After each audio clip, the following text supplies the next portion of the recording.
മീന രജനീകാന്ത് ജോഡികൾ തമിഴ് സിനിമാ ലോകത്തെ എക്കാലത്തെയും ഹിറ്റ് ജോഡികളാണ്.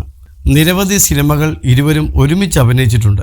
ബാലതാരമായി തമിഴ് സിനിമയിലേക്ക് എത്തിയ മീന ആദ്യം അഭിനയിച്ചതും രജനീകാന്തിനൊപ്പമാണ്.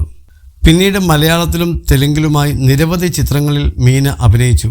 മലയാളത്തിൽ മോഹൻലാലിനൊപ്പമാണ് മീന ഏറ്റവും കൂടുതൽ അഭിനയിച്ചിട്ടുള്ളത്. വർണ്ണപ്പകിട്ട് മുതൽ ദൃശ്യം, മുന്തിരിവള്ളികൾ തളർക്കുമ്പോൾ, ദൃശ്യം, ദൃശ്യം 2, ബ്രോ ഡാഡി, മിസ്റ്റർ ബ്രഹ്മചാരി, നാട്ടുരാജാവ്, ചന്ദ്രോത്സവം തുടങ്ങി നിരവധി സിനിമകളിൽ ഇരുവരും ഒരുമിച്ചെത്തിയിട്ടുണ്ട്. മലയാളത്തിൽ ഒരു കൊച്ചുകഥ, ആരും പറയാത്ത കൊച്ചുകഥ എന്ന ചിത്രത്തിലാണ് മീന ആദ്യമായി അഭിനയിച്ചത്. ബാലതാരമായി എത്തിയ മീന ബാലതാരമായി മാത്രം 45ഓളം ചിത്രങ്ങളിൽ അഭിനയിച്ചിട്ടുണ്ട്. കഴിഞ്ഞ വർഷം മീനയുടെ അഭിനയ ജീവിതത്തിൻ്റെ 40 വർഷങ്ങൾ എന്ന പരിപാടിയിൽ രജനീകാന്ത് മീനയെക്കുറിച്ച് പറയുന്ന വാക്കുകളാണ് ശ്രദ്ധ നേടുന്നത്. തൻ്റെ മകളായി അഭിനയം ആരംഭിച്ച മീന തൻ്റെ നായികയായ കഥയാണ് രജനീകാന്ത് പറഞ്ഞത്. കൊച്ചു കുഞ്ഞായി കണ്ട മീനയെ വലുതായി കണ്ടപ്പോൾ താൻ ഞെട്ടിപ്പോയെന്നും രജനീകാന്ത് പരിപാടിയിൽ പറയുന്നു. എങ്കയോ കേട്ട കുരൽ എന്ന പേരിൽ ഒരു കുടുംബചിത്രം അഭിനയിക്കുമ്പോഴാണ് മീനയെ കാണുന്നത്. അതിൽ അഭിനയിക്കുമ്പോൾ മീനയ്ക്ക് 6-7 വയസ്സേ ഉണ്ടാവുകയുള്ളൂ. എൻ്റെ മകളായിട്ടാണ് അഭിനയിച്ചത്. കരഞ്ഞുകൊണ്ടേയിരിക്കുന്ന കുട്ടിയായിരുന്നു. അതുകഴിഞ്ഞ് 1982 അൻപുള്ള രജനീകാന്ത് എന്ന പേരിൽ ഒരു സിനിമ, MGRനെ ആലോചിച്ചായിരുന്നു ആ സിനിമ എഴുതിയത്. എന്നാൽ അദ്ദേഹം മുഖ്യമന്ത്രി ആയില്ലേ, ഇനി ഇത് തന്നോട് ചെയ്യൂ എന്ന് പറയുകയായിരുന്നു. അപ്പോഴാണ് മീനയെ വീണ്ടും കാണുന്നതെന്ന് രജനീകാന്ത് പറയുന്നു. മീനയെ കാണാൻ തടിച്ച് ഒരു പാവക്കുട്ടി പോലെ ഇരിക്കുന്നുണ്ടായിരുന്നു എന്നാണ് അദ്ദേഹം ഓർത്തെടുത്തത്.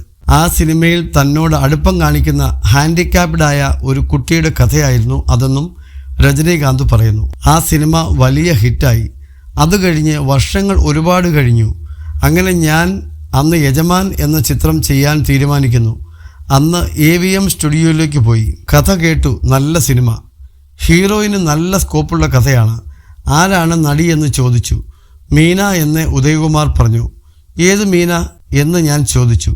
അന്നേരം അദ്ദേഹം പറഞ്ഞു, സർ, നിങ്ങളുടെ കൂടെ എങ്കയോ കേട്ട കുരൽ, അൻപുള്ള രജനീകാന്ത് ഒക്കെ അഭിനയിച്ച മീന എന്ന് അദ്ദേഹം പറഞ്ഞു. മീനയോ?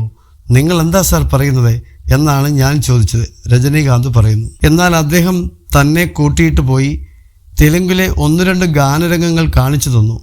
ഞാൻ കണ്ടിട്ട് ഒന്ന് ആടിപ്പോയി. അന്ന് കണ്ട അമൂൽ ബേബി മീന ആണോ ഇത്? വലിയ മാറ്റമാണ്. അത്രയും അഴകുള്ള മീന. ഞാൻ ഞെട്ടിപ്പോയി.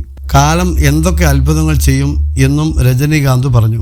ഷൂട്ടിങ്ങിലെ ആദ്യ ദിവസം ഞാൻ മീനയെ പെണ്ണ് കാണാൻ പോകുന്ന സീനാണ്. എന്നാൽ മീന എൻ്റെ മുന്നിൽ വരുന്നേയില്ല, ഓടിപ്പോകും. അത്രയും നാണമാണ്. അതെല്ലാം കഴിഞ്ഞ് മീനയും റോജയും എനിക്കൊപ്പം അഭിനയിച്ച തെലുങ്കു പടം വീര, ആ സിനിമ വലിയ ഹിറ്റായിരുന്നു. അത് കഴിഞ്ഞ് മീനയ്ക്കൊപ്പം അഭിനയിച്ച എല്ലാ സിനിമകളും ഹിറ്റാണ്. അവരുടെ പ്രൊഫഷണലിസവും കമ്മിറ്റ്മെൻറ്റുമാണ് മീനയിൽ എനിക്ക് ഏറ്റവും ഇഷ്ടപ്പെട്ട കാര്യമെന്നും രജനീകാന്ത് പറയുന്നു. തൻ്റെ കൂടെ അഭിനയിച്ച നായികമാരിൽ ശ്രീദേവിയും മീനയുമാണ് തനിക്ക് ഏറ്റവും ഇഷ്ടപ്പെട്ട നായിക നടിമാരെന്നും രജനീകാന്ത് പറഞ്ഞു.